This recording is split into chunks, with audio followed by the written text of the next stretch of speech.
The number of airports has grown from 74 in 2014 to 157 in 2024.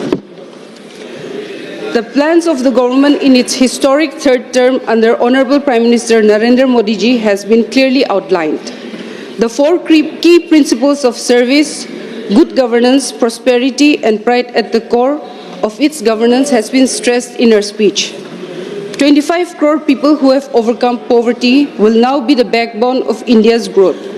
This new middle class has emerged as the key driver of the country's socio-economic progress. This transformation is not just an economic shift, but also a societal evolution with the middle class taking center stage in areas like sports, startups, space exploration, and technological advancement. The formation of the 8th Pay Commission will pave the way for a salary revision which will benefit lakhs of government employees. The NDA government under Honorable Prime Minister Modi has ensured transparency through direct benefit transfer. This is the outcome of the government's flagship program Digital India, which was launched in 1st July 2015 with a vision to transform India into a digitally empowered society and a knowledge economy. The success of UPI is a testament to the government's belief in its citizens' ability to adapt to technological intervention if it is available and cost-effective. In conclusion, in her address, our President has clearly outlined the direction that will lead to the fulfillment of Viksit Bharat, guided by the ideals of our Constitution.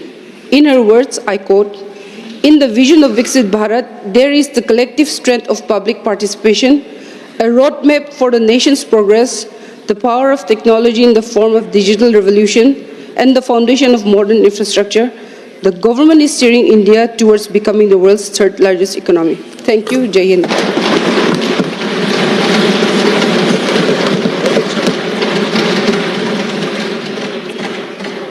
Honorable Prime Minister to reply the discussion.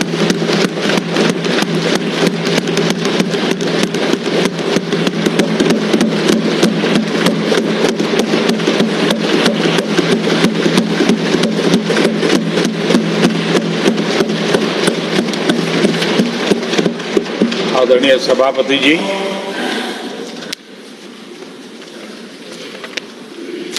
आदरणीय राष्ट्रपति जी ने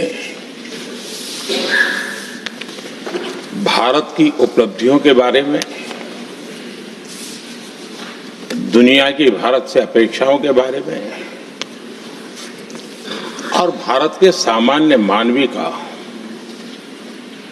आत्मविश्वास, विकसित भारत बनाने का संकल्प, इन सारे विषयों को लेकर के विस्तार से चर्चा की है। देश को आगे की दिशा भी दिखाई है। आदरणीय राष्ट्रपति जी का अभिभाषण प्रेरक भी था, प्रभावी भी था और हम सब के लिए भविष्य के काम का मार्गदर्शन भी था। मैं आदरणीय राष्ट्रपति जी के उद्बोधन पर धन्यवाद करने के लिए उपस्थित हुआ हूं।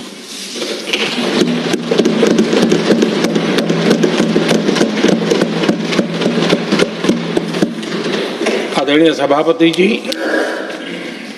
करीब 70 से भी ज्यादा माननीय सांसदों ने अपने बहुमूल्य विचारों से इस आभार प्रस्ताव को समृद्ध करने का प्रयास किया है। यहां पक्ष प्रतिपक्ष दोनों तरफ से चर्चा हुई। हर किसी ने अपने अपने तरीके से राष्ट्रपति जी के अभिभाषण को जिसने जैसे समझा वैसे यहां समझाया और उन्होंने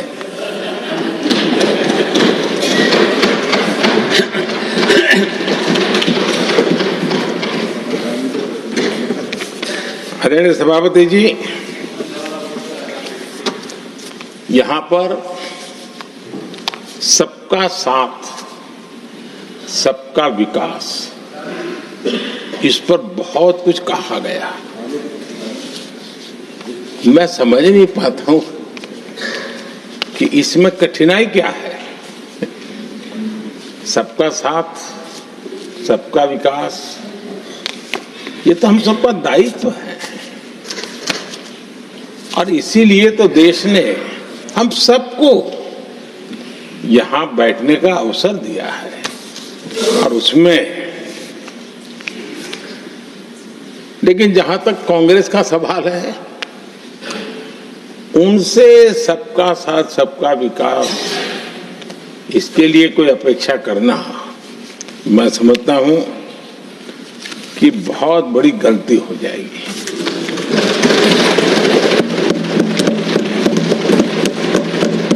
ये उनकी सोच के बाहर है, उनकी समझ के भी बाहर है, और उनके रोड मैप में भी ये सूट नहीं करता है। क्योंकि वो इतना बड़ा दल एक परिवार को समर्पित हो गया है, उसके लिए सबका साथ, सबका विकास संभव ही नहीं है।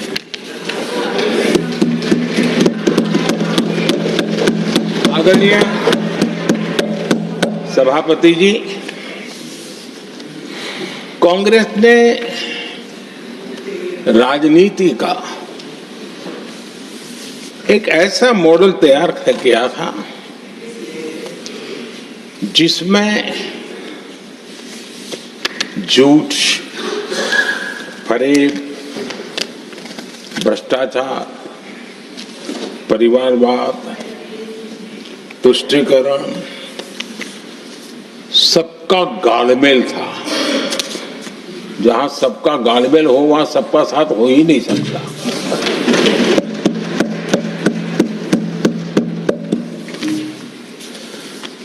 आदरणीय सभापति जी, कांग्रेस के मॉडल में सर्वोपरि है फैमिली फर्स्ट, और इसलिए उनकी नीति, रीति, उनकी वाणी, उनका वर्तन उस एक चीज को संभालने में ही खपता रहा है। 2014 के बाद देश ने हमें सेवा करने का अवसर दिया, और मैं उस देश की जनता का आभारी हूं कि हमें तीसरी बार लगातार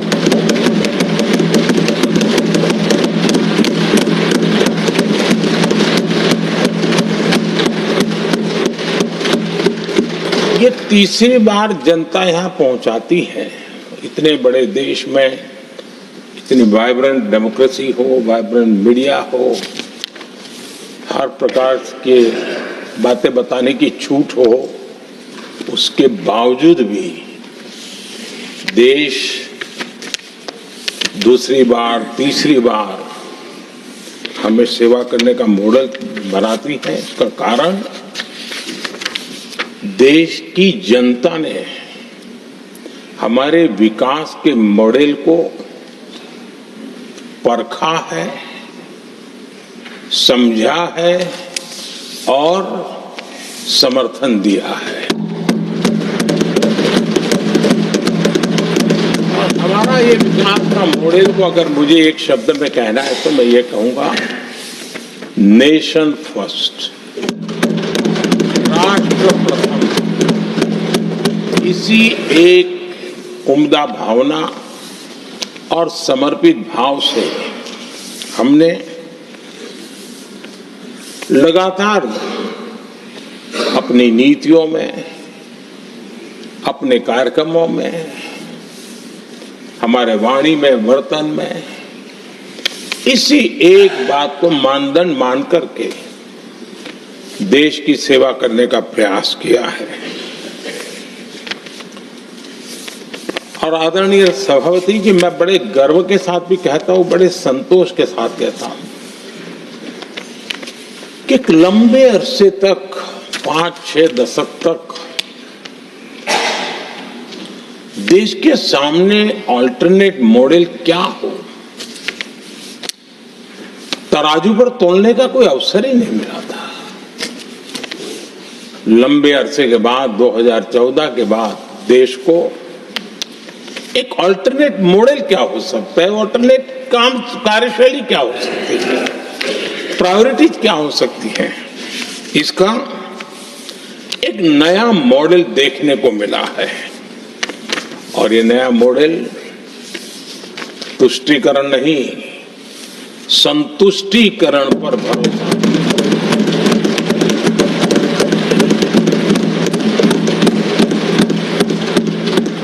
पहले के मॉडल में, खास करके कांग्रेस के कालखंड में, तुष्टीकरण, हर चीज में तुष्टीकरण, यही उनका एक प्रकार से औषधि बन गई थी उनकी राजनीति को करने की। और उन्होंने स्वार्थ नीति, राजनीति, देश नीति, सबका एक घोटाला करके रखा हुआ था। तरीका ये होता था कि छोटे तबके को कुछ दे देना और बाकियों को तरसा कर रखना, और जब चुनाव आए तब कहना देखो उनका मिला है, शायद आपको भी मिल जाएगा। और इस प्रकार से झुनझुना बांटते रहना, लोगों के आंखों पर पट्टी बांध करके अपनी राजनीतिक सियासत को चलाए रखना, ताकि चुनाव के समय वोट की खेती हो सके। यही कार्य चलता रहा। आदरणीय सभापति जी, हमारी कोशिश रही है कि भारत के पास जो भी संसाधन है, उन संसाधनों का ऑप्टिमम यूटिलाइजेशन किया जाए। भारत के पास जो समय है, उस समय का भी बर्बादी से बचा करके पल पल का उपयोग देश की प्रगति के लिए, जन सामान्य के कल्याण के लिए, उसी पर वो खर्च हो। और इसलिए हमने एक अप्रोच अपनाया, सैचुरेशन का अप्रोच।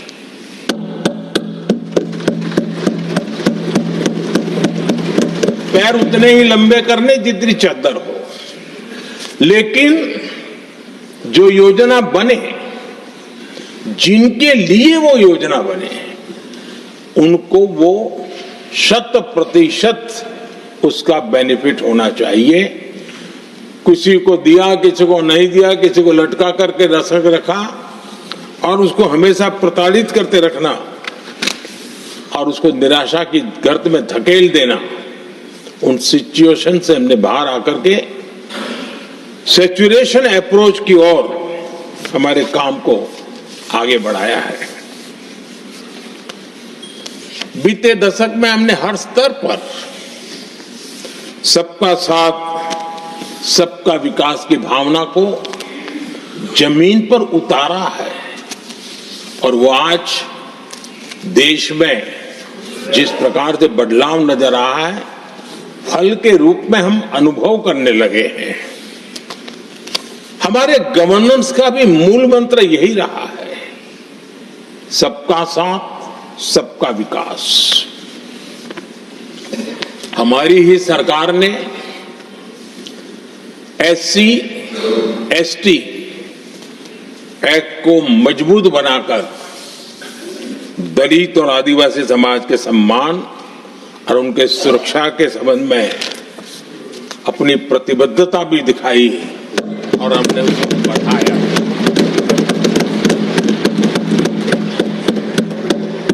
आदरणीय सभापति जी, आज जातिवाद का जहर फैलाने के लिए भरपूर प्रयास हो रहा है, लेकिन 3 दशक तक दोनों सदन के OBC MPs और सभी दलों के ओबीसी एमपी सरकारों से मांग करते रहे थे कि ओबीसी आयोग को संवैधानिक दर्जा दिया जाए। ठुकरा दिया गया, इनकार किया गया, क्योंकि शायद उस समय उनकी राजनीति को ये सूट नहीं करता होगा, क्योंकि तुष्टीकरण की राजनीति के और फैमिली फर्स्ट की राजनीति में जब वो बैठेगा तब तक वो चर्चा तक के हित में भी नहीं आता है। आदरणीय सभापति जी, ये मेरा सौभाग्य है कि हम सब ने मिलकर के तीन दशक से मेरे ओबीसी समाज ने जिस बात के लिए मांगे की, आशाएं रखी, जिसको निराश करके रखा गया था, हमने आकर के इस आयोग को संवैधानिक दर्जा दिया।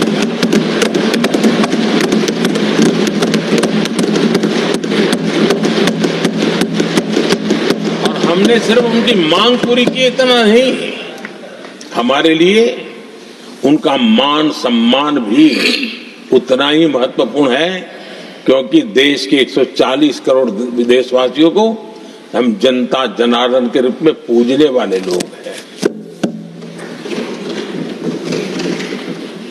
आदरणीय सभापति जी, हमारे देश में जब जब आरक्षण का विषय आया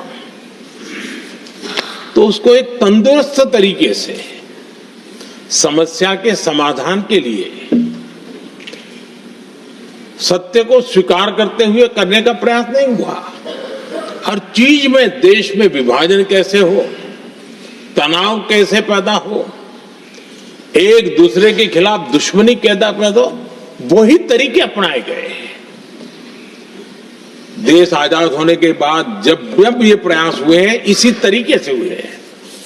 पहली बार हमारी सरकार ने एक ऐसा मॉडल दिया और सबका साथ सबका विकास के मंत्र की प्रेरणा से दिया कि हमने सामान्य वर्ग के गरीब को 10% आरक्षण दिया, बिना तनाव के, बिना किसी का छीन करके। और जब ये निर्णय किया तो एससी समुदाय ने भी उसको स्वागत किया, एसटी समुदाय ने भी स्वागत किया, ओबीसी समुदाय ने भी स्वागत किया। किसी को भी पेट में दर्द नहीं हुआ, क्योंकि इतना बड़ा निर्णय, लेकिन करने का तरीका था सबका साथ सबका विकास, और तब जाकर के बहुत ही स्वस्थ शांत तरीके से पूरे राष्ट्र ने इस बात को स्वीकार किया। आदरणीय सभापति जी, हमारे देश में दिव्यांगों की कभी सुनवाई जितनी मात्रा में होनी चाहिए थी नहीं हुई।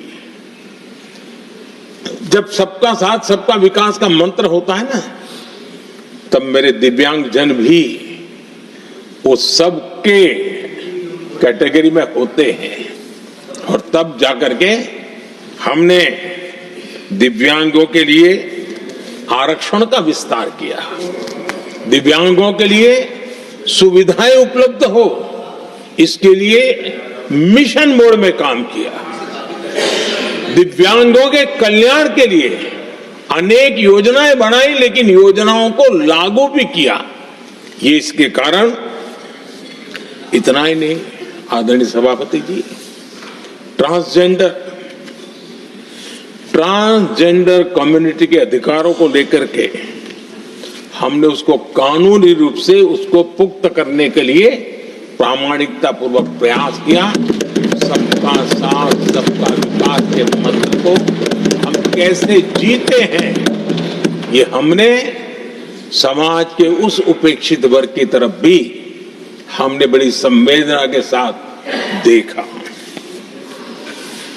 आदरणीय सभापति जी, भारत की विकास यात्रा में नारी शक्ति के योगदान को कोई नकार नहीं सकता, लेकिन उनको अगर अवसर मिले और वो नीति निर्धारण का हिस्सा बने तो देश की प्रगति में और गति आ सकती है। और इस बात को ध्यान में रखते हुए हमने ही और इस सदन का पहला निर्णय हुआ, हम देशवासी गर्व कर सकते हैं, सदन इस बात के लिए याद रखा जाएगा, ये नया सदन सिर्फ उसके रूप रंग के लिए नहीं, ये नया सदन का पहला निर्णय था नारी शक्ति बंधन। इस नए सदन को हम किसी और तरीके से भी कर सकते थे, हम हमारी वाहवाही के लिए भी उपयोग कर सकते थे, पहले भी होता था, लेकिन हमने तो मातृशक्ति की वाहवाही के लिए इस सदन का आरंभ किया था और मातृशक्ति के आशीर्वाद से ये सदन अपना कार्य आरंभ किया है। आदरणीय सभापति जी, हम जानते हैं, इतिहास की तरफ अब थोड़ी नजर करें।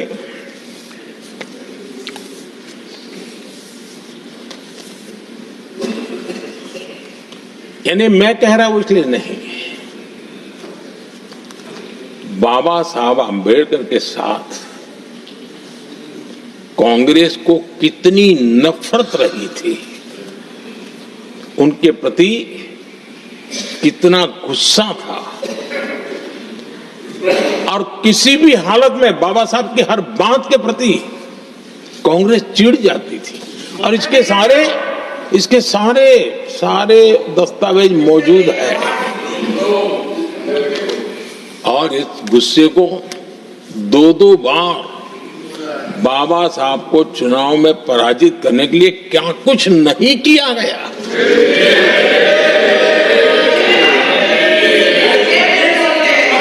कभी भी बाबा साहब को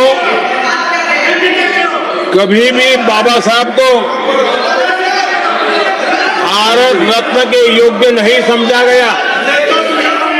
आदरणीय सभापति जी, कभी भी बाबा साहब को भारत रत्न योग्य नहीं समझा गया। इतना ही नहीं, आदरणीय सभापति जी, इस देश के लोगों ने बाबा साहब की भावना का आदर किया, सर्व समाज ने आदर किया और तब आज मजबूरन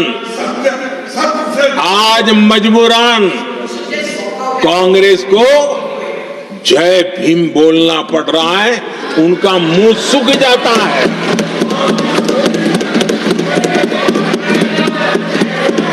और आदरणीय सभापति जी, ये कांग्रेस भी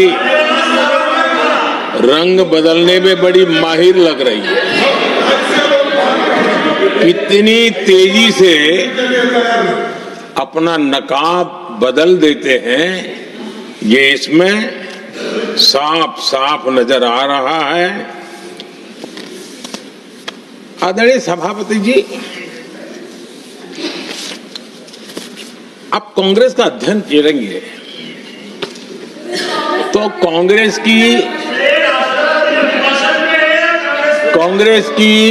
राजनीति,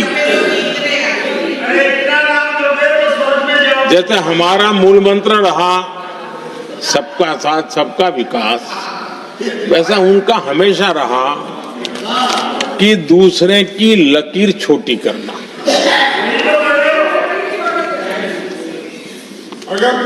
और इसके कारण उन्होंने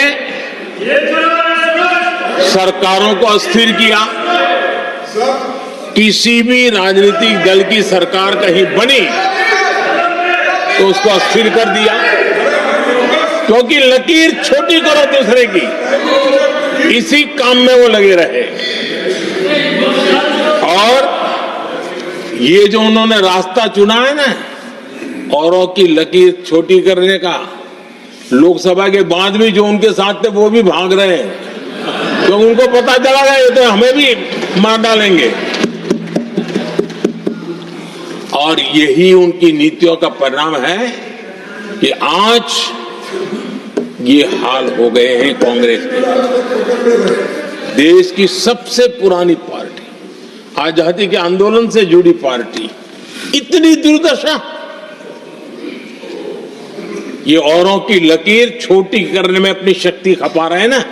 अगर वो खुद की लकीर लंबी करते तो उनकी ये दशा नहीं होती। और मैं बिना मांगे एडवाइस दे रहा हूं, आप अपनी लकीर लंबी करने में मेहनत कीजिए, सोचिए, तो कभी न कभी देश आपको भी ये 10 मीटर दूर यहां आने का अवसर देगी।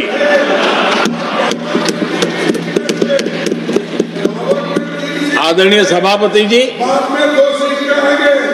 बाबा साहब ने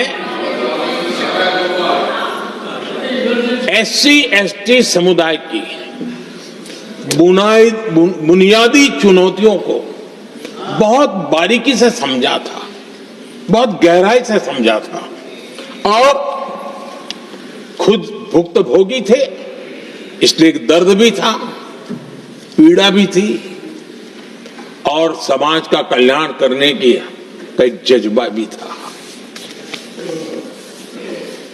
और बाबा साहब ने एससी एसटी समुदाय के आर्थिक उन्नति के लिए एक स्पष्ट रोड मैप देश के सामने प्रस्तुत किया था। उनकी बातों में प्रस्तुत होता था। और बाबा साहब ने एक बहुत महत्वपूर्ण बात कही थी, मैं उनका कोट पढ़ना चाहता हूं। बाबा साहब ने कहा था, भारत एक कृषि प्रधान देश है, लेकिन दलितों के लिए ये आजीविका का मुख्य साधन बन ही नहीं सकता, ये बाबा साहब ने कहा था। उन्होंने आगे कहा था, और इसके कई कारण हैं। पहला, भूमि खरीदना उनके सामर्थ्य से बाहर है। दूसरा, अगर उनके पास धन भी हो तो भी उनके लिए भूमि खरीदने का कोई अवसर नहीं है। बाबा साहब ने ये एक एनालिसिस किया था, और इस परिस्थिति का एनालिसिस करते हुए उनको तो सुझाव था, उन्होंने आग्रह किया था कि दलितों के साथ, हमारे आदिवासी भाई बहनों के साथ, वंचितों के साथ ये जो अन्याय हो रहा है, ये जो मुसीबत में जीने के लिए वो मजबूर हो रहे हैं, इसका एक उपाय है, देश में इंडस्ट्रियलाइजेशन को बढ़ावा दिया जाए। औद्योगिकरण के पक्षकार थे बाबा साहब, क्योंकि औद्योगिकरण करने के पीछे उनकी कल्पना साफ थी। स्किल बेस्ड जॉब्स और एंटरप्रेन्योरशिप के लिए, आर्थिक आत्मनिर्भरता के लिए दलित, आदिवासी, वंचित समूहों को एक अवसर मिलेगा और उसे वो उत्थान का एक सबसे महत्वपूर्ण हथियार मानते थे। लेकिन आजादी के इतने सालों के बावजूद भी,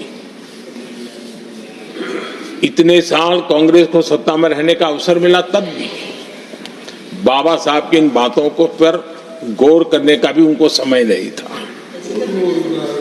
उन्होंने बाबा साहब की इस विचारों को पूरी तरह खारिज कर दिया। एससी एसटी समुदाय की आर्थिक लाचारी बाबा साहब समाप्त करना चाहते थे।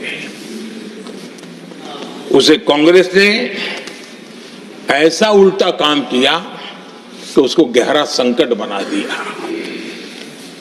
आदरणीय सभापति जी, 2014 में हमारी सरकार ने इस सोच को बदला और हमने प्राथमिकता देते हुए स्किल डेवलपमेंट, फाइनेंशियल इंक्लूजन और इंडस्ट्रियल ग्रोथ पर हमने जोर दिया। हमने पीएम विश्वकर्मा योजना बना करके समाज का वो तबका जिसके बिना समाज की रचना ही संभव नहीं है, और हर गांव में छोटे छोटे रूप में बिखरे हुए समाज, जो पारंपरिक कार्य करने वाले हमारे विश्वकर्मा भाई बहन, लोहार हो, कुम्हार हो, समाज के सोनार हो, ऐसे सारे जो वर्ग के लोग हैं, पहली बार देश में उनके लिए कोई चिंता हुई और उनको ट्रेनिंग देना, टेक्नोलॉजिकल अपग्रेडेशन के लिए नए औजार देना, डिजाइनिंग में उनको मदद करना, आर्थिक सहायता करना, उनके लिए बाजार उपलब्ध कराना, ये सारों दिशाओं में एक विशेष काम हमने अभियान चलाया हुआ है। और समाज का ये वर्ग है जिसकी तरफ किसी ने ध्यान नहीं दिया, और समाज नियंत्रण में जिसका महत्वपूर्ण रोल है, उस विश्वकर्मा समाज की हमने चिंता। आदरणीय सभापति जी, हमने मुद्रा योजना शुरू करके जिन लोगों को पहली बार उद्यम के क्षेत्र में आना था, उनको निमंत्रित किया, उनको प्रोत्साहित किया। बिना गारंटी को लोन देने का एक बहुत बड़ा अभियान हमने चलाया, ताकि समाज में ये बहुत बड़ा समुदाय है जो आत्मनिर्भरता के अपने सपने को पूरा कर सके, और उसमें बहुत बड़ी सफलता मिली। हमने एक योजना और भी बनाई, स्टैंड अप इंडिया, जिसका मकसद था एससी एसटी समुदाय के हमारे भाई बहन और कोई भी समाज की महिला, उसको बैंक से 1 करोड़ रुपए का बिना गारंटी को लोन, ताकि वो अपना कारोबार। और हमने इस बार बजट में इसको डबल कर दिया है, और मैंने देखा है कि लाखों ऐसे नौजवान इस वंचित समुदाय से, या लाखों बहनें आज मुद्रा योजना के द्वारा अपना कारोबार करना शुरू किया है, और खुद को तो रोजगार पाया ही, लेकिन उन्होंने किसी 1-2 और लोगों को भी रोजगार दिया है। आदरणीय सभापति जी, हर कारीगर का सशक्तिकरण, हर समुदाय का सशक्तिकरण, और जो बाबा साहब का सपना था उसको पूरा करने का काम मुद्रा योजना के माध्यम से हमने किया है। आदरणीय सभापति जी, जिसको किसी ने नहीं पूछा उसको मोदी पूजता है।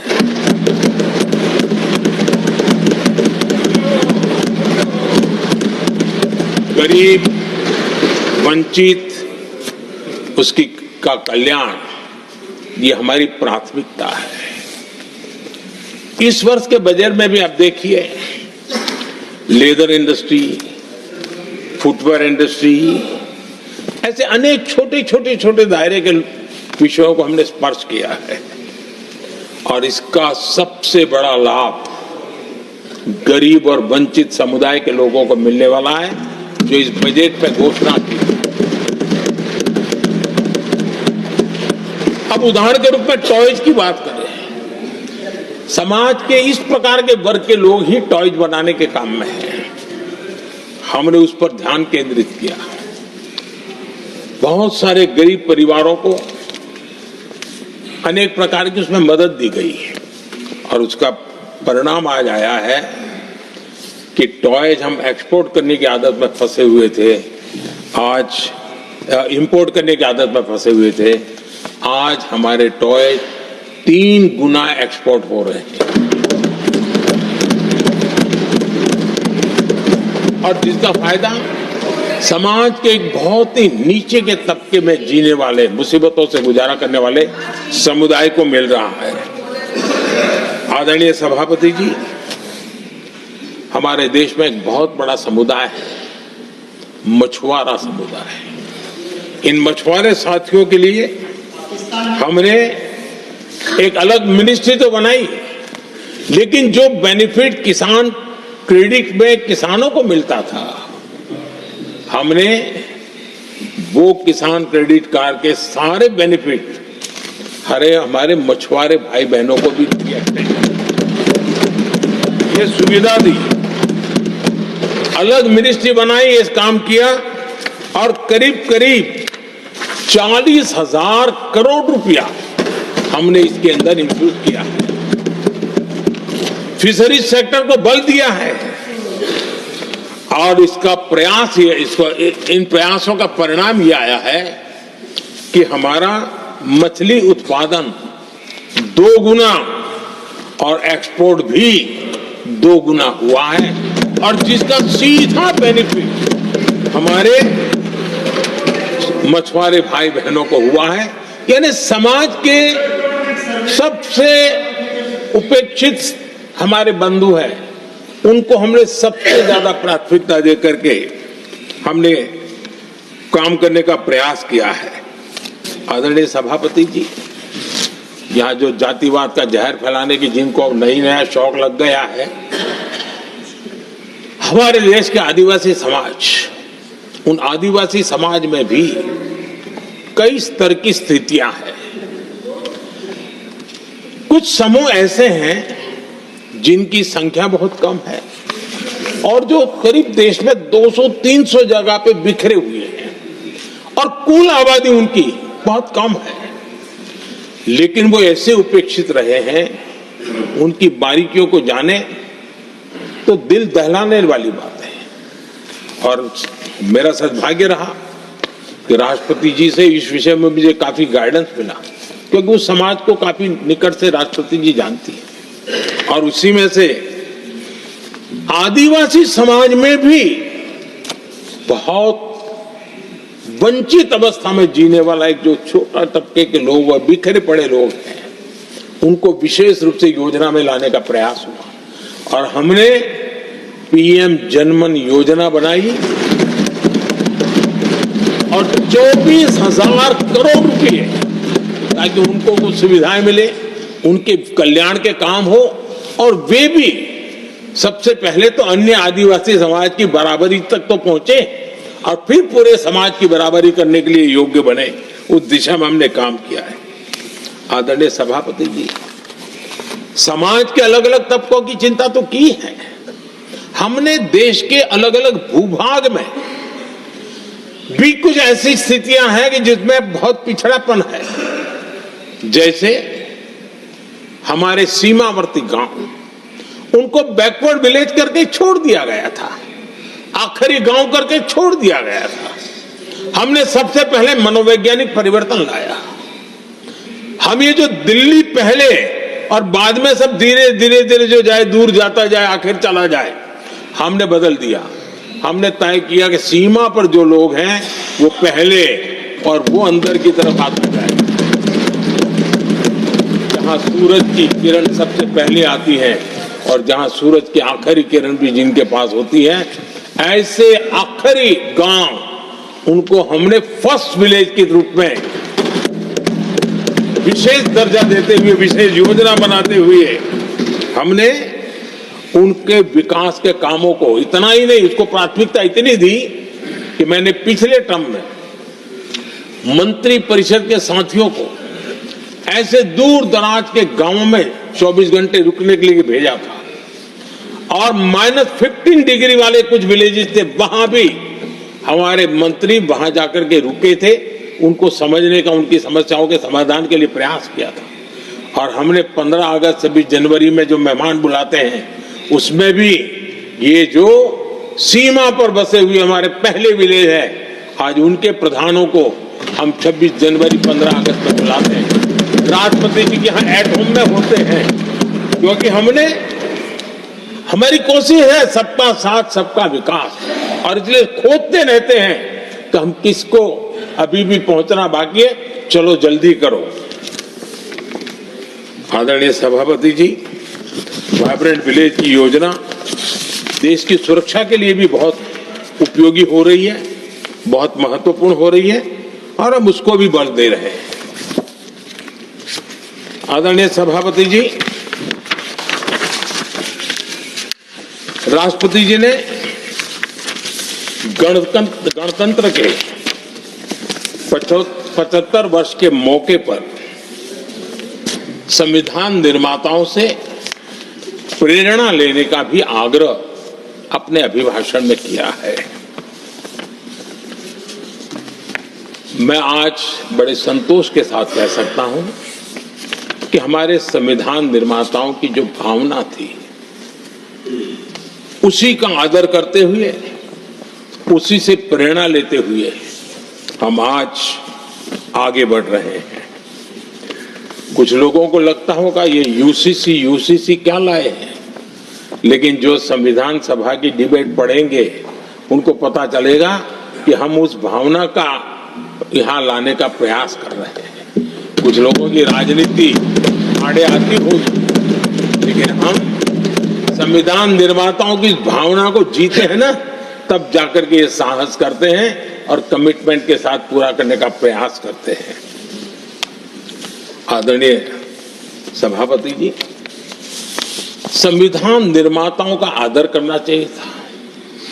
संविधान निर्माताओं के एक एक बात से प्रेरणा लेने की थी, लेकिन ये कांग्रेस है जिसने आजादी के तुरंत बाद ही संविधान निर्माताओं की भावनाओं की धज्जियां उड़ा दी थी। और ये दुख के साथ मैं जो कहना पड़ रहा है, आप कल्पना कर सकते थे कि जब देश में चुनी हुई सरकार नहीं थी, एक स्टॉप गैप अरेंजमेंट था चुनाव तक का, वो स्टॉप गैप अरेंजमेंट में जो बैठे थे महाशय, उन्होंने संविधान में संशोधन कर दिया आते ही। चुनी हुई सरकार करती तो थोड़ा भी तो समझ आता था, लेकिन उतना भी इंतजार नहीं किया। और किया क्या उन्होंने फ्रीडम ऑफ स्पीच को कुचला, अखबारों पर, प्रेस पर लगाम लगाई और डेमोक्रेट का टैग लगाकर घूमते रहे दुनिया में।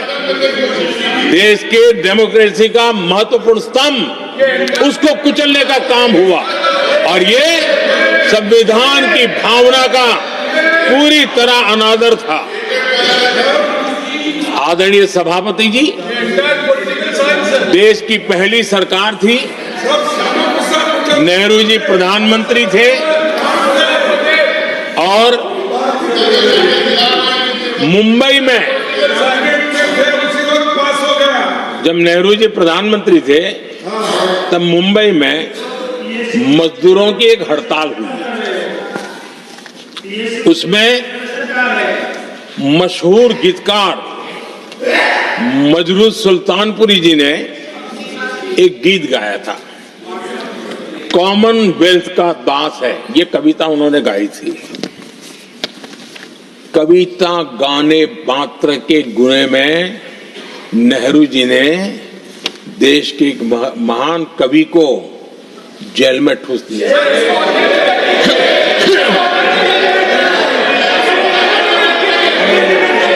मशहूर एक्टर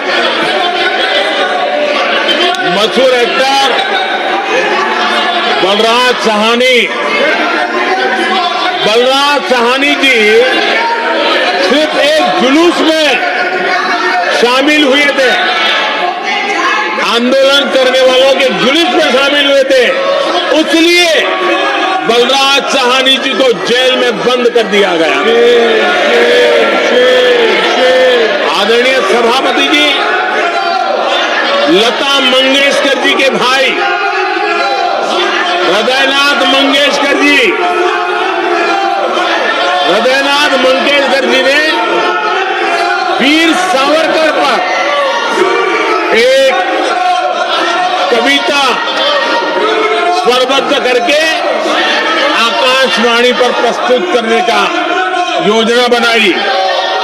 इतने मात्र पर हृदयनाथ मंगेशकर जी को आकाशवाणी से हमेशा के लिए बाहर कर दिया गया। आदरणीय सभापति जी, इसके बाद देश ने इमरजेंसी का भी दौर देखा है। आदरणीय सभापति जी,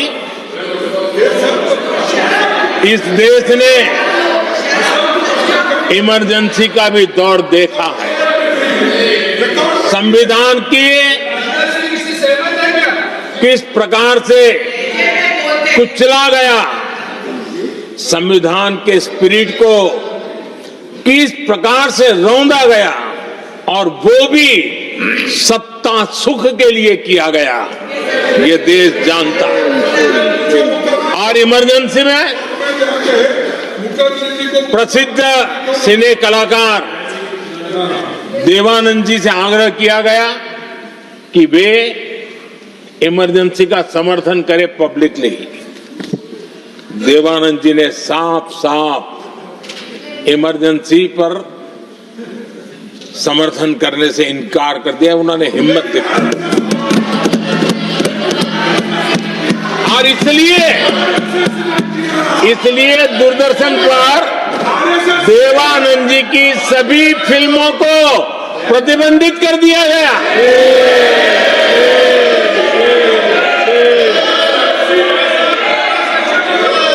आदरणीय सभापति जी, ये संविधान की बातें करने वाले लोग, उन्होंने सालों से संविधान को अपने जेब में रखा है, उसी का ही परिणाम है।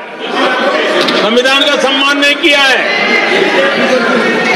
आदरणीय सभापति जी किशोर कुमार जी, उन्होंने कांग्रेस के लिए गाना गाने से मना किया। इस एक गुना के लिए आकाशवाणी पर किशोर कुमार के सभी गानों को प्रतिबंधित कर दिया गया।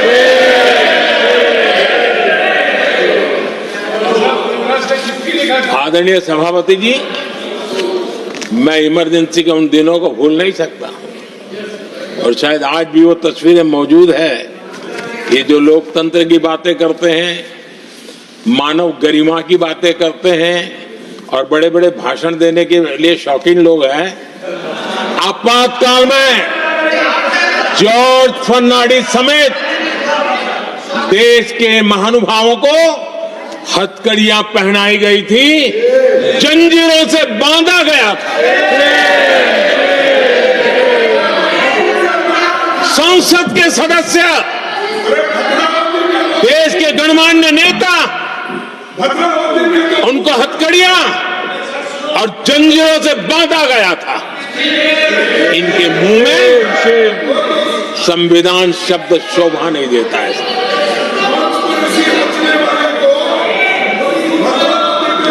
आदरणीय सभापति जी, सत्ता सुख के लिए, शाही परिवार के अहंकार के लिए इस देश के लाखों परिवारों को तबाह कर दिया गया, देश को जेल खाना बना दिया गया।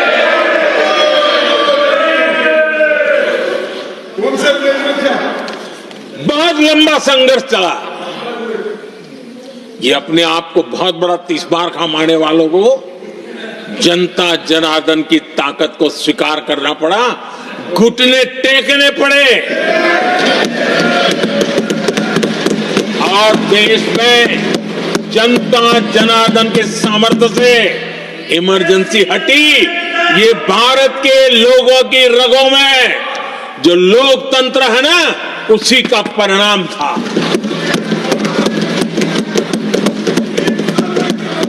हमारे माननीय खड़गे जी आपके सामने बढ़िया बढ़िया शेर सुनाते रहते हैं, और उनका शौक है शेर सुनाने का, और सभापति जी आप भी बड़ा मजा लेते हैं।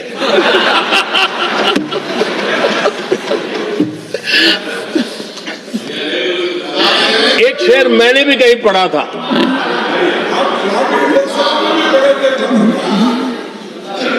तमाशा करने वालों को क्या खबर, तमाशा करने वालों को क्या खबर, हमने कितने तूफानों को पार कर दिया जलाया है। हमने कितने तूफानों को पार कर दिया जलाया है। आदरणीय सभापति जी, मैं आदरणीय खड़गे जी वरिष्ठ नेता है और मैं हमेशा सम्मान करता हूँ, और इतना लंबा समय सार्वजनिक जीवन ये छोटी बात नहीं है। और मैं इस देश में चाहे शरद राव हो चाहे खड़गे जी हो, इन सब का मैं, हमारे देवगौड़ा जी बैठे हैं, ये असामान्य सिद्धियां हैं उनके जीवन की जो उन्होंने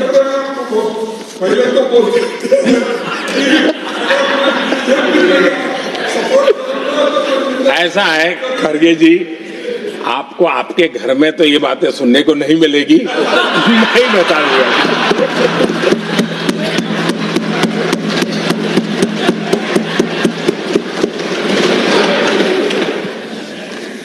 इस बार मैं देख रहा था कि खड़गे जी कविताएं पढ़ रहे थे, लेकिन जो बातें बता रहे थे, और आपने बड़ा सही पकड़ा था कि जरा बताओ तो सही भी ये कविता है कब की है?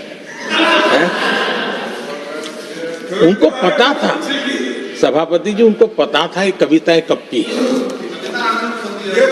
भीतर कांग्रेस की दुर्दशा का इतना दर्द पड़ा था, लेकिन वहां हालत यह है कि बोल नहीं सकते, तो उन्होंने सोचा ये अच्छा मंच है, यही बोल दें, और इसलिए उन्होंने नीरज की कविता के माध्यम से उनके घर के हालात यहां प्रस्तुत किए। आदरणीय सभापति जी, जो आज के लिए सही है, खड़गे जी को मैं आज वही कवि नीरज जी की कुछ पंक्तियां सुनाना चाहता हूं।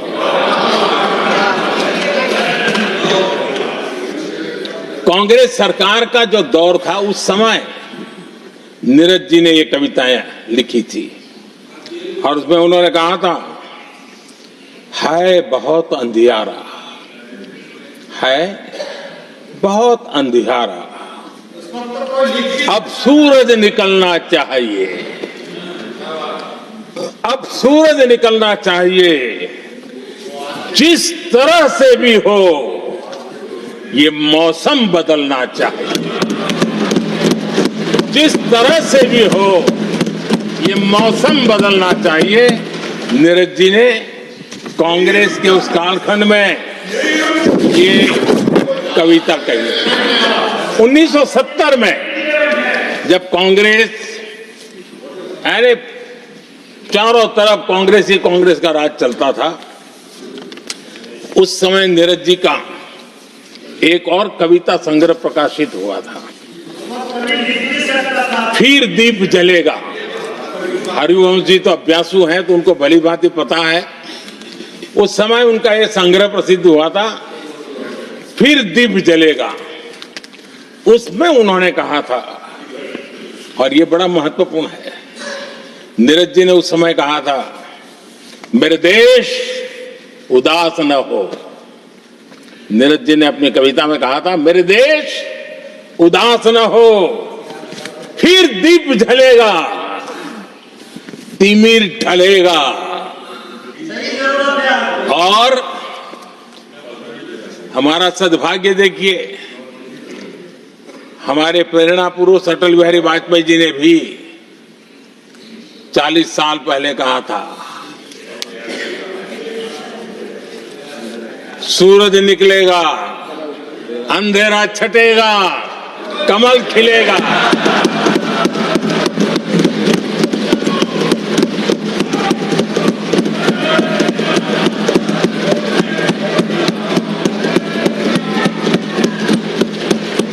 आदरणीय नीरज जी ने कहा था, जब तक कांग्रेस का सूरज चमकता रहा, देश ऐसा ही अंधेरे में रहता रहा, कई दशक तक ऐसे ही हाल बने रहे।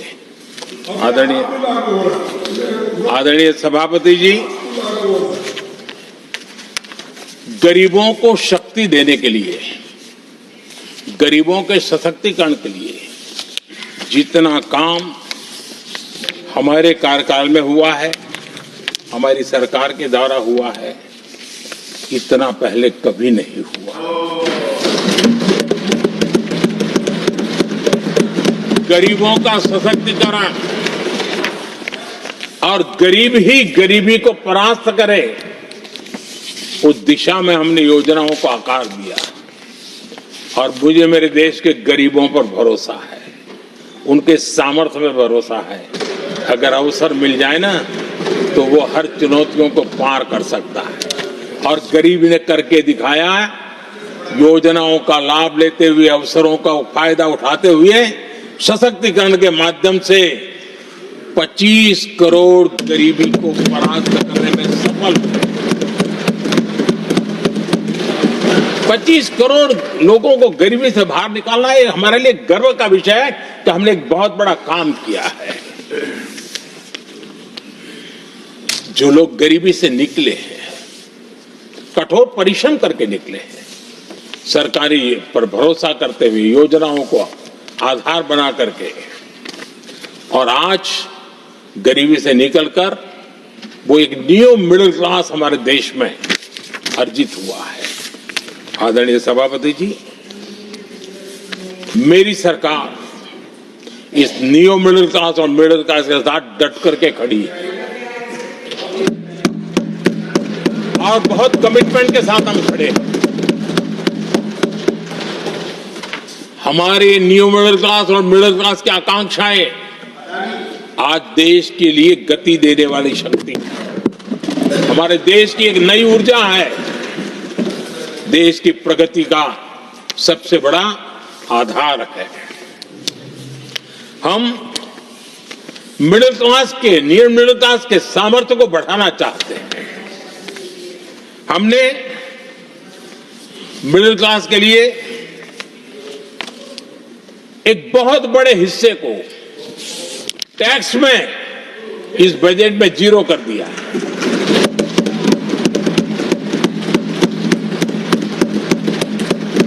दो 2013 में 2 लाख तक की आय टैक्स में मुक्ति थी, इनकम टैक्स में 2 लाख तक मुक्ति थी। आज हमने 12 लाख तक टैक्स में मुक्ति कर दी।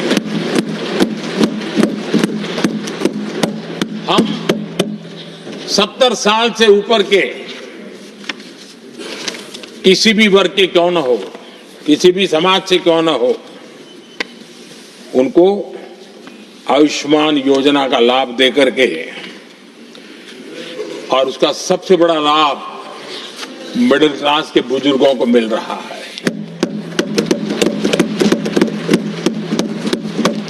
आदरणीय सभापति जी, हमने देश में 4 करोड़ घर बनाकर हमारे देशवासियों को दिए, जिसमें से 1 करोड़ से ज्यादा घर शहरों में बने हैं। हमने घर खरीदने वालों के साथ बहुत बड़ा फ्रॉड हुआ करता था, उनको सुरक्षा देना बहुत जरूरी था। और इसी सदन में हमने रेरा का कानून बनाया है, जो आज मध्यम वर्ग के घर के सपने के खिलाफ जो रुकावटें थी, उसको दूर करने एक महत्वपूर्ण हथियार बना है। इस बार बजट में स्वामी इनिशिएटिव लाया गया है, जो हाउसिंग प्रोजेक्ट अटके हुए हैं, जिसमें मध्यम वर्ग के पैसे रुके हुए हैं और उनकी सुविधाएं अटकी हुई हैं, उनके उस काम के लिए 15,000 करोड़ रुपया इस बजट में हमने आवंटित किया है, ताकि मध्यम वर्ग के उन सपनों को पूरा कर सकें। आदरणीय सभापति जी, स्टार्टअप का रिवॉल्यूशन जिसको आज दुनिया ने देखा है, और उसका एक प्रभाव भी है।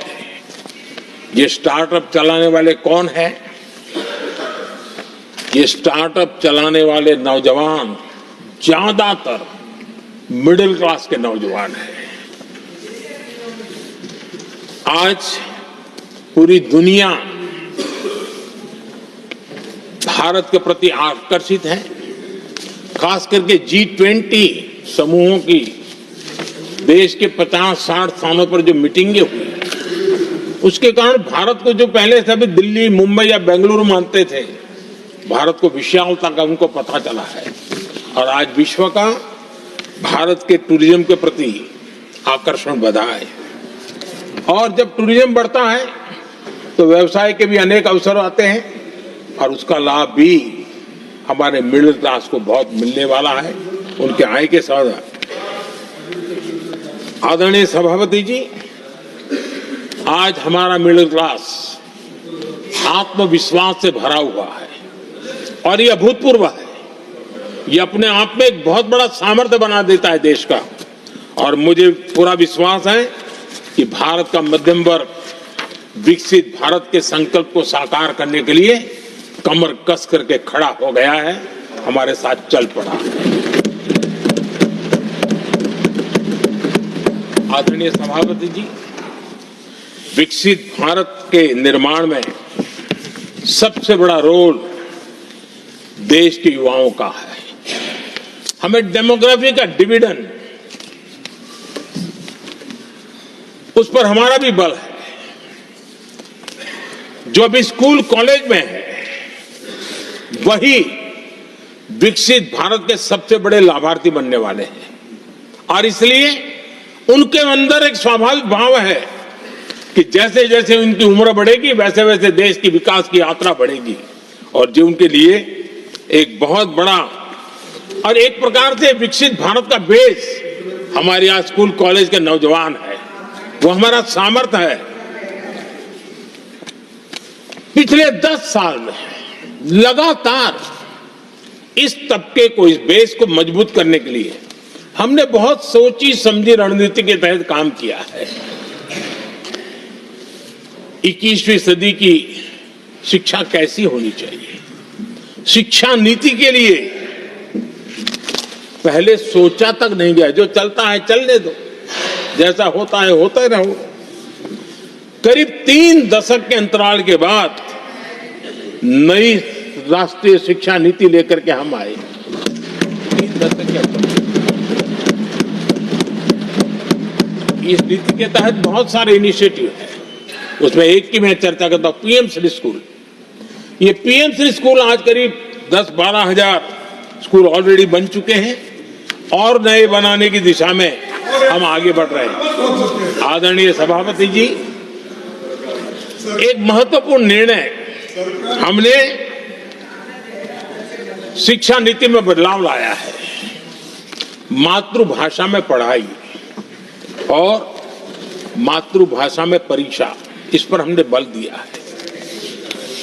देश आजाद हुआ, लेकिन ये कुछ गुलामी की मानसिकता कहीं कहीं जकड़ के रखा था ना, उसमें ये हमारी भाषा भी थी।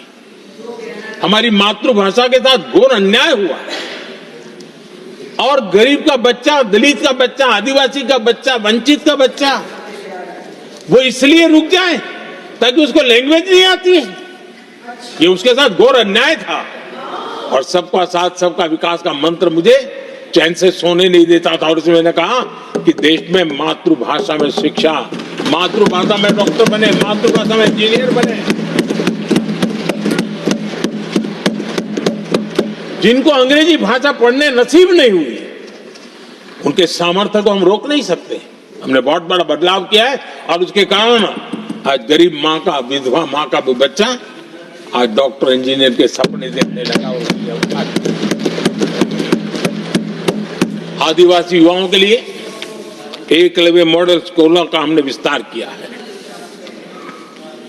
10 साल पहले करीब 150 एकलव्य विद्यालय थे, आज 470 है, 470 हो। और अब हम 200 और ज्यादा एकलव्य स्कूल की दिशा में आगे बढ़ रहे हैं। आदरणीय सभापति जी, हमने सैनिक स्कूलों में भी बहुत बड़ा रिफॉर्म किया और सैनिक स्कूलों में हमने बेटियों को भी प्रवेश की व्यवस्था की। स्वयं सैनिक स्कूल के विद्यार्थी रहे, पहले बेटियों के लिए उसके दरवाजे बंद थे। और आप भी जानते हैं कि सैनिक स्कूलों का महात्मा क्या होता है, उसका सामर्थ्य क्या होता है, जिसने आप जैसे व्यक्तियों को जन्म दिया है। अब वो अवसर मेरे देश की बेटियों को भी मिलेगा। हमने सैनिक स्कूल के दरवाजे खोल दिए और अभी हमारी सैकड़ों बेटियां देशभक्ति के इस माहौल में अपनी पढ़ाई कर रही हैं और देश के लिए जीने का जज्बा सहज रूप से उनके भीतर पनप रहा है। आदरणीय सभापति जी, युवाओं के ग्रूमिंग में एनसीसी की बहुत बड़ी भूमिका है।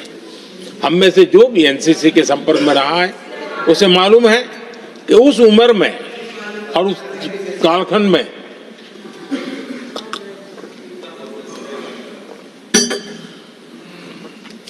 एक बहुत सुनहरा अवसर होता है व्यक्ति के विकास में, सर्वांगीण विकास में। उसको एक एक्सपोजर मिलता है। बीते वर्षों में एनसीसी में अभूतपूर्व विस्तार हुआ है। हमने उसको भी चकड़ करके बैठ गए थे। 2014 तक एनसीसी में करीब 14 लाख कैडेट हुआ करते थे। आज वो संख्या 20 लाख पार कर गई।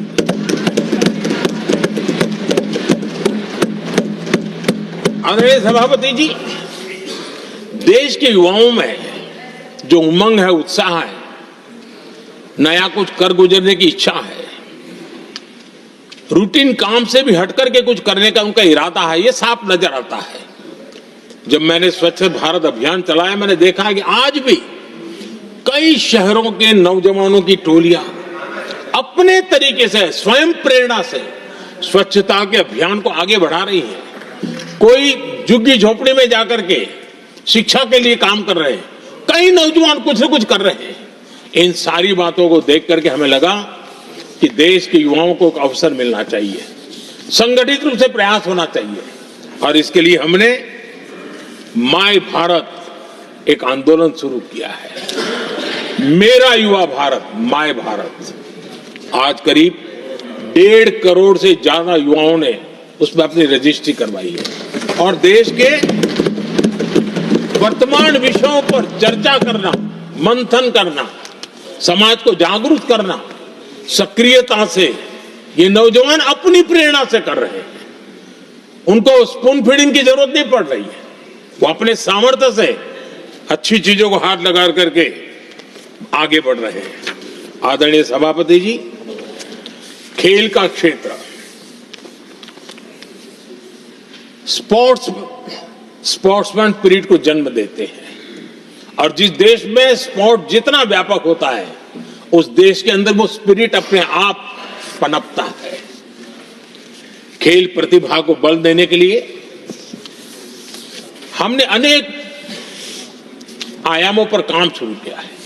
खेल के लिए जो इंफ्रास्ट्रक्चर की जरूरत हो, उसके लिए जो फाइनेंशियल सपोर्ट की आवश्यकता हो, उसमें अभूतपूर्व हमने मदद की है, ताकि देश के नौजवानों को एक अवसर मिले। Target Olympic podium scheme, tops, और खेलो इंडिया अभियान हमारे स्पोर्ट्स इकोसिस्टम को पूरी तरह ट्रांसफॉर्म करने की ताकत रखते हैं। और हम अनुभव भी कर रहे हैं। पिछले दिनों 10 साल में जितने भी इंटरनेशनल स्पोर्ट्स इवेंट हुए हैं, भारत ने अपना झंडा गाड़ दिया, भारत ने अपना सामर्थ्य दिखा दिया है, भारत के नौजवानों ने अपना लोहा बनवा लिया है। और उसमें हमारी बेटियां भी उतना ही दमखम के साथ दुनिया के सामने भारत की ताकत का प्रदर्शन कर रही है। आदरणीय सभापति जी, किसी भी देश को विकासशील से विकसित की जो यात्रा होती है, उसमें जन कल्याण के कामों का अपना महत्व है, लोक कल्याण के कामों का अपना महत्व है, लेकिन इंफ्रास्ट्रक्चर एक बहुत बड़ा कारण होता है, बहुत बड़ी ताकत होता है। और विकासशील से विकसित की यात्रा इंफ्रास्ट्रक्चर से गुजरती है। और हमने इंफ्रास्ट्रक्चर का महत्व को समझा है और हमने इस पर बल दिया है। और जब इंफ्रास्ट्रक्चर की बात होती है तो ये भी जरूरी है कि वो समय सर पूरे हो, जिसकी हम कल्पना करें, योजना करें, आवश्यकता समझे, लेकिन लटके रहे तो उसका फायदा नहीं मिलता है। उससे टैक्स पेयर का पैसा भी बर्बाद होता है और देश उस लाभ से वंचित रह जाता है, अनेक सालों तक इंतजार करता है, उसका बहुत बड़ा भारी नुकसान होता है जिसको शब्दों में गिना नहीं जा सकता है। कांग्रेस के कालखंड में अटकाना, भटकाना, लटकाना ये उनका कल्चर बन गया और उसके कारण ये राजनीति का हिस्सा था। इस प्रोजेक्ट को करने देना, नहीं करने देना, उसमें राजनीतिक तराजू रहता था। सबका साथ, सबका विकास का मंत्र नहीं होता था। एक भी नहीं होना। इस कांग्रेस कल्चर से मुक्ति पाने के लिए हमने एक प्रगति नाम की व्यवस्था बनाई और नियमित रूप से मैं स्वयं इस प्रगति प्लेटफॉर्म के माध्यम से इंफ्रास्ट्रक्चर का प्रोजेक्ट्स का डिटेल मॉनिटरिंग करता हूं। कभी ड्रोन से भी उस एरिया की वीडियोग्राफी और लाइव इंटरेक्शन करता हूं। काफी मैं उसमें इन्वॉल्व रहता हूं। करीब 19 लाख करोड़ रुपए के ऐसे जो प्रोजेक्ट अटके पड़े हुए थे किसी न किसी कारण से, राज्य और केंद्र का कोऑर्डिनेशन नहीं होगा, एक डिपार्टमेंट का दूसरे डिपार्टमेंट से कोऑर्डिनेशन नहीं होगा, फाइलों में कहीं लटका पड़ा होगा, इन सारी चीजों का रिव्यू करता हूं। और ऑक्सफोर्ड यूनिवर्सिटी ने उस पर अध्ययन किया, प्रगति के हमारे इनिशिएटिव पर, और बहुत बड़ा उसने अच्छा रिपोर्ट दिया है। और उसमें उसने एक बहुत बड़ा सुझाव दिया है। उसने कहा प्रगति के इनिशिएटिव के बारे में कहा है, उन्होंने कहा प्रगति के अनुभवों से सीखते हुए अन्य विकासशील देशों के पास भी इंफ्रास्ट्रक्चर के विकास में क्रांति लाने का एक मूल्यवान अवसर है। ये प्रगति को सभी डेवलपिंग कंट्रीज के लिए उन्होंने सुझाव दिया। पहले काम कैसे होते थे, मैं तथ्यों के साथ कुछ उदाहरण देना चाहता हूं ताकि पता चले कि कैसे देश को नुकसान किया गया है। मैं ये नहीं कह रहा हूं हर कुछ एक ही व्यक्ति ने जानबूझ के किया होगा, लेकिन कल्चर डेवलप हो गया और उसका परिणाम हुआ। अब देखिए उत्तर प्रदेश में हम एग्रीकल्चर, किसान, भाषण तो बहुत बढ़िया दे देते हैं, अच्छा लगता है, भड़काने का काम करने में क्या जाता है, कुछ इन्वेस्टमेंट तो है ही नहीं, भड़काते रहो दुनिया को, कोई काम तो करना नहीं है। उत्तर प्रदेश में कृषि के लिए एक अहम योजना थी, सरयू नहर परियोजना। सरयू नहर परियोजना 1972, सोचिए साहब, 1972 में स्वीकृत हुई थी, 5 दशक तक लटकी रही। 1972 में जिस योजना को सोचा गया, योजना बनी, फाइल पे स्वीकृत हो चुकी, 2021 में हमने आकर के इसको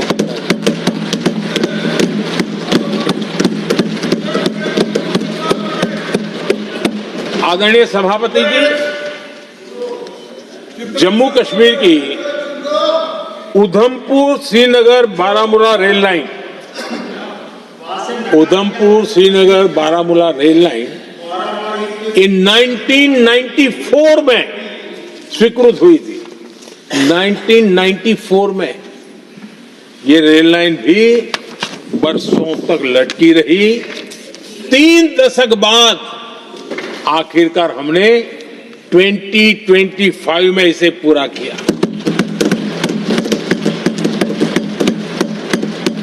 आदरणीय सभापति जी, ओडिशा की Haridaspur Paradip rail line, Haridaspur Paradip rail line 1996 में स्वीकृति हुई थी,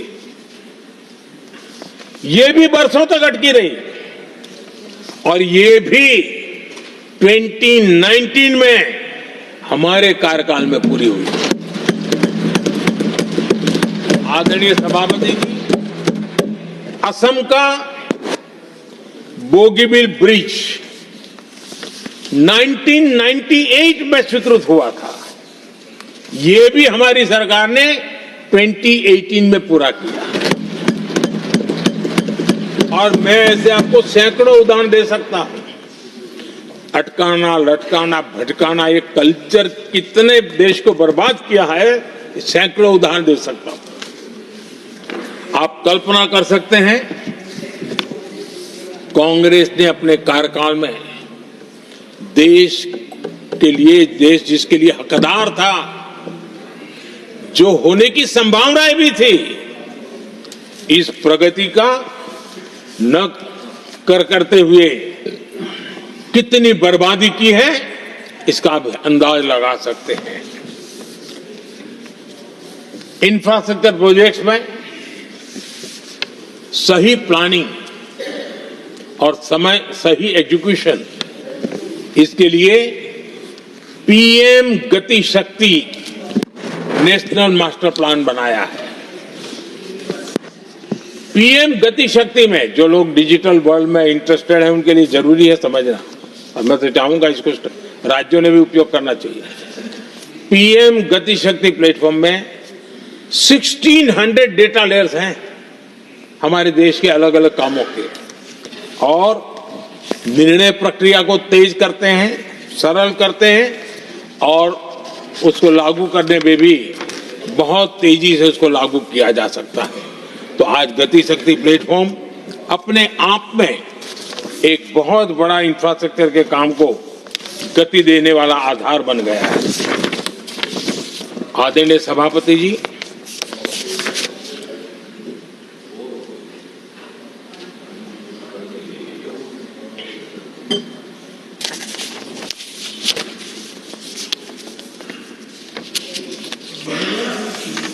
आज के नौजवानों को ये जानना बहुत जरूरी है कि उनके माँ बाप को मुसीबतों से जिंदगी क्यों गुजारनी पड़ी, देश की ऐसी हालत क्यों हुई, उनको जानना बहुत जरूरी है। अगर बीते दशक में डिजिटल इंडिया के लिए हम प्रोएक्टिव न होते, हम कदम न उठाते, तो आज जैसी सुविधाएं लेने में हमें कई साल इंतजार करना पड़ता। ये हमारे प्रोएक्टिव डिसीजन और प्रोएक्टिव एक्शन का परिणाम है कि आज हम समय के साथ या कहीं समय से आगे चल रहे हैं। आज देश में 5G टेक्नोलॉजी दुनिया में सबसे तेज गति से व्याप्त हमारे देश में हो रहा है। आदरणीय सभापति जी, मैं अतीत के अनुभवों से कह रहा हूं, कंप्यूटर हो, मोबाइल फोन हो, एटीएम हो, ऐसी कई टेक्नोलॉजी दुनिया के कई देशों में हमारे से बहुत पहले पहुंच चुकी थी, लेकिन भारत में आते आते दशकों बीत गए तब जाकर के पहुंचा। अगर मैं हेल्थ की बात करूं, बीमारी की बात करूं, टीकाकरण की बात करूं, जैसे चेचक, बीसीजी का टीका, जब हम गुलाम थे तब दुनिया में वो टीकाकरण हो रहा था, कुछ देशों में हो चुका था, लेकिन भारत में ये दशकों बाद आया। पोलियो की वैक्सीन हमने दशकों तक इंतजार करना पड़ा, दुनिया आगे बढ़ चुकी थी, हम पीछे रह गए थे। कारण यह था, कांग्रेस ने देश की व्यवस्था को ऐसे जकड़ करके रखा था उनको लगता था सारा ज्ञान सरकार में जो बैठे हैं उन्हीं को है, वही सब कर लेंगे, और उसी का एक परिणाम था लाइसेंस परमिट राज। मैं देश के नौजवानों को कहूंगा, लाइसेंस परमिट राज का कितना जुल्म था, देश विकास नहीं कर सकता था, और लाइसेंस परमिट राज यही कांग्रेस की पहचान बन गई थी। आदरणीय सभापति जी, कंप्यूटर का जब शुरुआती दौर था तो कंप्यूटर को इंपोर्ट करना चाहता है तो उसके लिए लाइसेंस लेना होता था कंप्यूटर लाने के लिए, और कंप्यूटर लाने के लाइसेंस पाने में भी सालों लग जाते थे। आदरणीय सभापति जी, वो दिन थे मकान बनाने के लिए सीमेंट चाहिए तो सीमेंट के लिए भी परमिशन लेना पड़ता था मकान बनाने के। इतना ही नहीं सभापति जी, शादी ब्याह में अगर चीनी की जरूरत हो, चीनी चाय पिलानी हो तो भी लाइसेंस लेना पड़ता था। मेरे देश के नौजवानों को पता होना, और मैं आजाद भारत की बात कर रहा हूं, मैं अंग्रेजों के कालखंड की बात नहीं कर रहा हूं, कांग्रेस के कालखंड की बात कर रहा हूं। और कांग्रेस के एक पूर्व वित्त मंत्री जो अपने आप को बहुत ज्ञानी मानते हैं,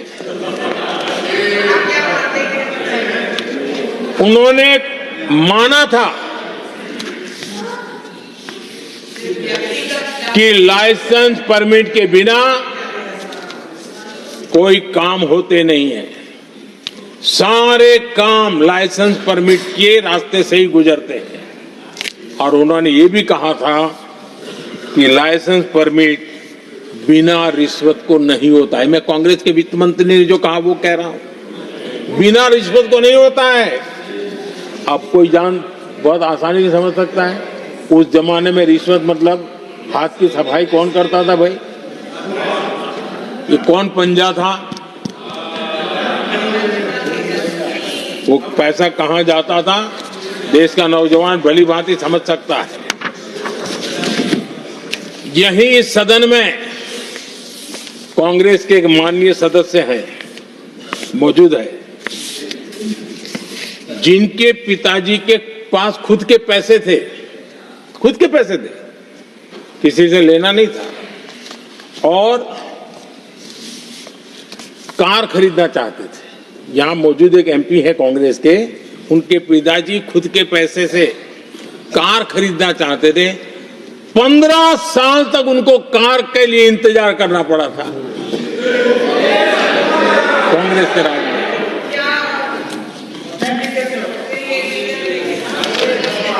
आदरणीय सभापति जी, हम सब जानते हैं स्कूटर लेना हो तो बुकिंग करवा के पैसा देना, 8-8, 10-10 साल एक स्कूटर खरीदने में लग जाता था। और अगर मजबूरी में स्कूटर मानो बेचना पड़ा तो उसके लिए सरकार से परमिशन लेनी पड़ती थी।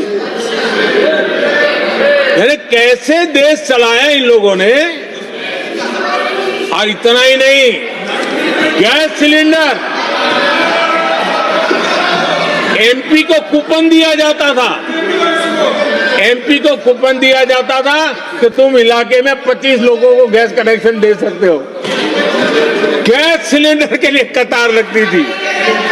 टेलीफोन कनेक्शन, नाक को दम आ जाता था टेलीफोन कनेक्शन के लिए। देश के नौजवानों को पता होना चाहिए, ये जो आज बड़े बड़े भाषण झाड़ रहे हैं, उन्होंने क्या किया था, देश को पता होना चाहिए।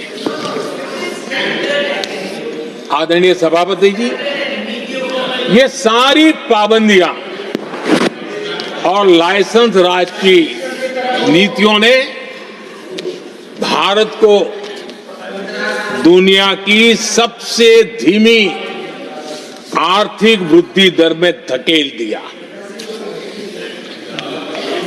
लेकिन क्या आप जानते हैं इस कमजोर वृद्धि दर को, इस विफलता को दुनिया में किस नाम से कहने की शुरुआत हो गई? हिंदू रेट ऑफ ग्रोथ कहने लगे।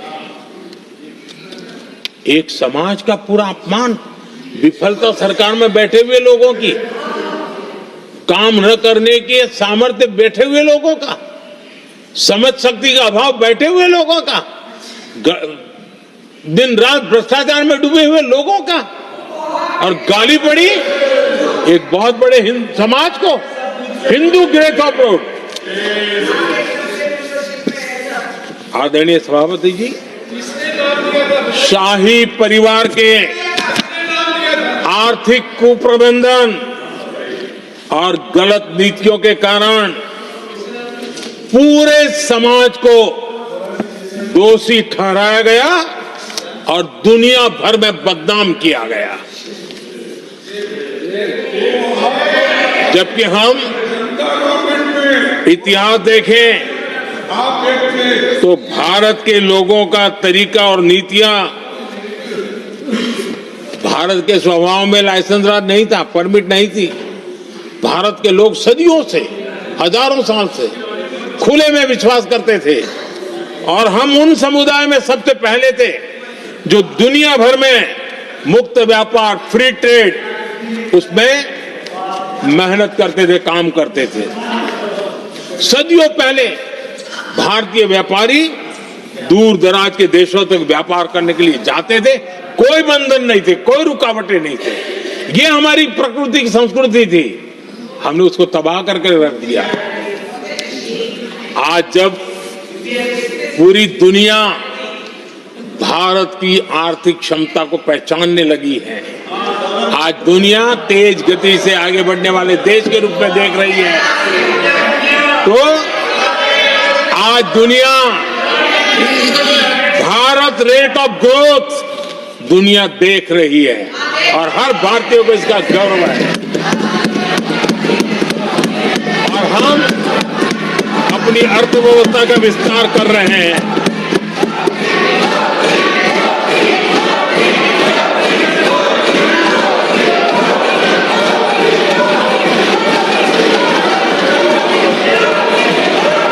आदरणीय सभापति जी,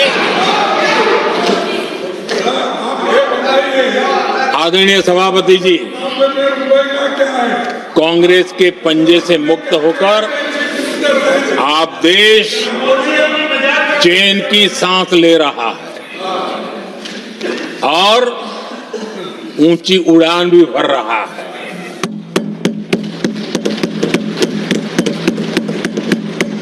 कांग्रेस के लाइसेंस राज और उसकी कुनीतियों से बाहर निकलकर हम मेक इन इंडिया को बढ़ावा दे रहे हैं।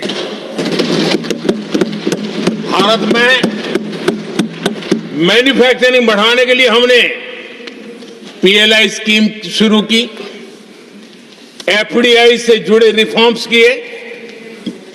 आज भारत दुनिया का दूसरा सबसे बड़ा मोबाइल प्रोडक्शन वाला देश बना है।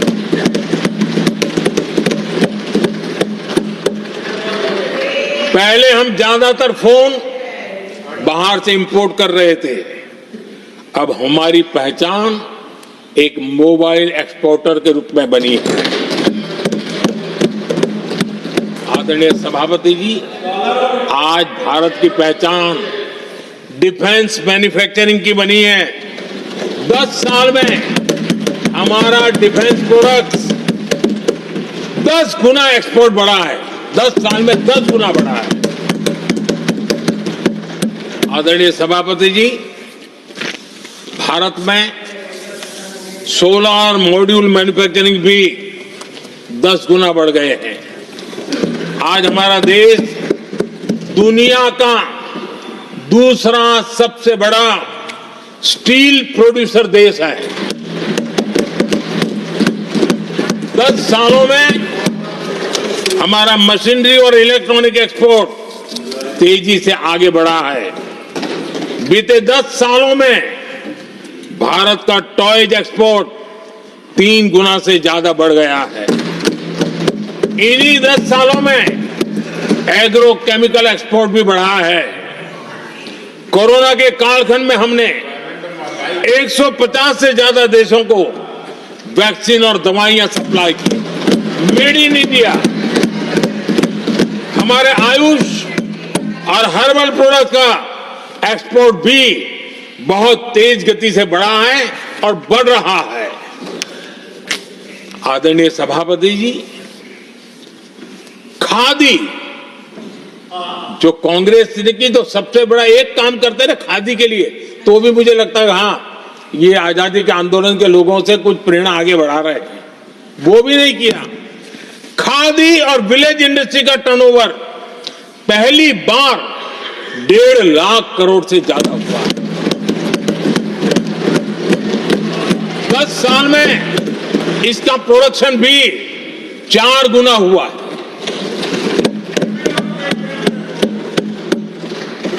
इस सारी मैन्युफैक्चरिंग का बहुत बड़ा लाभ हमारे एमएसएमई सेक्टर को मिला है। इससे देश में बड़ी संख्या में रोजगार के अवसर तैयार हुए हैं। आदरणीय सभापति जी, हम सभी जनता के प्रतिनिधि हैं, हम जनता जनार्दन के सेवक हैं। जनप्रतिनिधि के लिए देश और समाज का मिशन ही सब कुछ होता है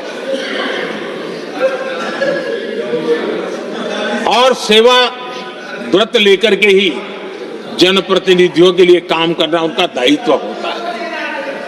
आदरणीय सभापति जी, देश की हम सभी से अपेक्षा है कि हम विकसित भारत को आत्मसात करने के लिए कोई कमी हमारी तरफ से नहीं रहनी चाहिए। हम सबका सामूहिक दायित्व होना चाहिए।